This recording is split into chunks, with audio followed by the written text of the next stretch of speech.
Bismillahirrahmanirrahim. Assalamualaikum warahmatullahi wabarakatuh. Sobat Tauhid Muslim Story yang dimuliakan Allah, semoga kita selalu dalam keadaan sehat walafiat. Amin ya robbal alamin. Di hari menjelang kiamat nanti akan terjadi sebuah fitnah akhir zaman yang amat sangat luar biasa, yang berasal dari Dajjal laknatullah alaih. Awal kemunculan Dajjal, ia mengaku sebagai utusan Tuhan.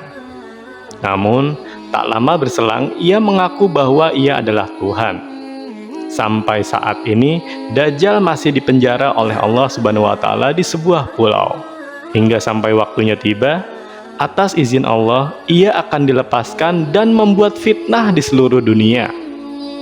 Hingga sampai saat ini, tak ada seorang pun yang tahu di mana keberadaan pulau tersebut. Dan tidak ada satu orang pun yang pernah bertemu Dajjal kecuali satu orang saja, yaitu seorang yang berasal dari Palestina, yang secara tidak sengaja bertemu dengan Dajjal. Kisah ini pun ada di dalam hadis Nabi yang diriwayatkan oleh Fatimah binti Qais. Oleh karena itu, di momen kali ini kita akan membahas tentang pertemuan Tamim Ad-Dari dengan Dajjal. Tamim Ad-Dari merupakan seorang Nasrani yang bekerja sebagai pedagang. Ia sering mengunjungi negeri Arab untuk berdagang. Beliau biasanya melakukan itu melalui jalur laut, yaitu menggunakan perahu bersama dengan teman-temannya untuk bertolak dari Palestina menuju negeri Arab. Tapi ketika kapal mulai berlayar dan sudah jauh meninggalkan tanah Palestina, tiba-tiba terjadi sebuah badai besar dan ombak yang setinggi-tingginya yang menggulung seluruh kapal. Mereka ini terombang-ambing di lautan selama 1 bulan, sehingga terdampar di suatu pulau. Wallahu alam, tidak tahu di mana persis lokasi pulau misterius ini. Singkat cerita, mereka pun keluar dari kapal mereka dan mulai menyusuri pulau tersebut. Ketika mereka sudah mulai memasuki pulau itu, mereka menjumpai seekor hewan yang besar dan memiliki bulu yang sangat lebat. Dan saking lebatnya, bulu hewan tersebut sampai-sampai sulit membedakan yang mana kepala dan yang mana duburnya. Terkaget-kagetlah mereka ini dan berkata, "Celakalah kita, hewan apakah ini?" Dan anehnya, yang juga mengherankan, hewan ini pun berbicara dan menjawab pertanyaan mereka. "Aku adalah Al-Jassasa." Lalu bertambahlah kepanikan dari Tamim Ad-Dari dan rekan-rekannya. Karena bagaimana tidak, mereka ini menjumpai seekor hewan dengan bentuk yang sangat aneh. Kemudian, hewan ini pula bisa berbicara bahasa manusia. Pada akhirnya, Tamim dan kawan-kawannya bertanya kembali, "Hewan apa kau ini, Al-Jassasa?" Pertanyaan ini tidak dijawab oleh hewan ini, melainkan ia menunjukkan suatu hal yang sangat amat rahasia. Dan hewan ini berkata, "Wahai kaum, pergilah kalian kepada seorang laki-laki yang berada di kuil tua sebelah sana, sebab ia sangat menunggu-nunggu kabar kalian." Setelah hewan ini menyebutkan bahwasanya ada seorang laki-laki di dalam kuil tua, Tamim dan kawan-kawannya pun menjadi takut, karena bisa saja ini sebuah jebakan, atau bisa saja laki-laki itu akan mencelakai Tamim dan kawan-kawannya. Mereka juga sempat berpikir, jangan-jangan Al-Jassasa ini adalah setan yang akan menyesatkan kita. Meskipun demikian, mereka tetap ada rasa penasaran dan secara beramai-ramai pergi ke kuil yang ditunjukkan oleh Al-Jassasa untuk menemui pria yang ada di kuil tersebut. Begitu sampai di kuil tersebut, dan benar saja, mereka menjumpai seorang pria bertubuh besar dan kekar yang sedang dikurung di dalam sebuah tempat seperti penjara. Pria ini pun diikat tangannya dan kedua kakinya dengan rantai besi yang sangat besar. Melihat pria itu terikat kuat oleh besi, mereka merasa pria ini tidak akan bisa mencelakai mereka.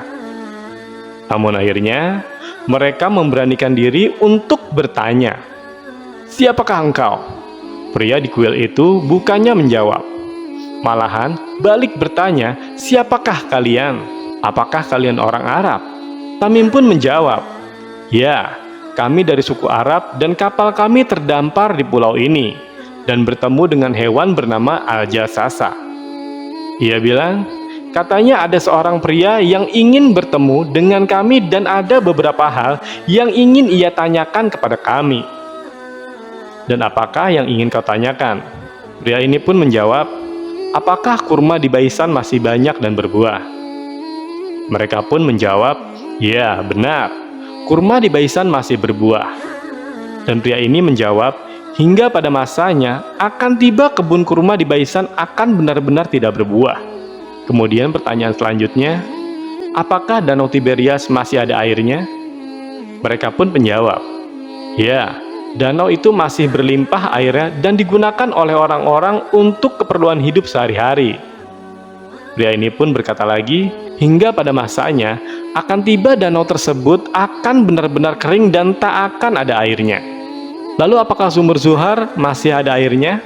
Dan warga sekitar sumur masih memanfaatkan airnya untuk bercocok tanam. Lalu apakah sumur Zuhar masih ada airnya? Dan warga sekitar sumur masih memanfaatkan air untuk bercocok tanam? Mereka pun menjawab, ya, sumur itu masih ada airnya dan menjadi penopang kehidupan warga sekitar sumur. Pria itu menjawab, hingga pada masanya sumur tersebut akan benar-benar mengering. Pertanyaan terakhir dariku, apakah di Arab sudah ada orang yang mengaku nabi dan dia lahir di Mekah dan hijrah ke Madinah? Dan apakah nabi itu diperangi oleh orang-orang Arab? Ya, betul. Nabi itu sudah ada di tengah-tengah masyarakat Arab. Jawab Tamim Ad-Dari dan kawan-kawannya. Pria ini menjawab, nabi itu lebih bagus apabila mereka mentaatinya, karena ia adalah sebuah kebenaran. Dari keempat hal yang ditanyakan pria itu tadi, apabila keempat-empatnya sudah terjadi, maka tak lama lagi pria tersebut akan bebas dari belenggunya dan ia akan menjelajahi seluruh permukaan bumi. Jadi pria ini akan singgah di semua tempat, baik itu di perkampungan atau perkotaan. Namun, ada dua tempat yang ia tidak mampu untuk mendatanginya, yaitu kota Mekah dan kota Madinah. Karena nantinya kedua kota ini akan dijaga oleh para malaikat. Tiap kali dia akan memasuki Mekah dan Madinah, maka malaikat ini sudah bersiap-siap dengan pedang di tangannya untuk dihunuskan dengan maksud untuk menghalangi agar pria ini tidak bisa masuk ke kota itu. Pria ini akan mengelilingi seluruh daerah bumi selama 40 hari untuk menyebar fitnah yang sangat amat luar biasa dan akan sangat banyak orang yang akan menjadi pengikutnya. Dan yang terakhir, pria ini berkata kepada Tamim dan kawan-kawannya, aku adalah Al-Masih Al-Dajjal. Jika aku sudah keluar, maka pada saat itu dunia sudah memasuki fase kiamat. Jadi itulah kisah tentang Tamim Ad-Dari yang bertemu dengan Dajjal. Semoga kisah kali ini dapat memberikan kita semua pelajaran dan manfaat. Sampai jumpa di kisah seru dan penuh makna selanjutnya. Saya akhiri. Wassalamualaikum warahmatullahi wabarakatuh.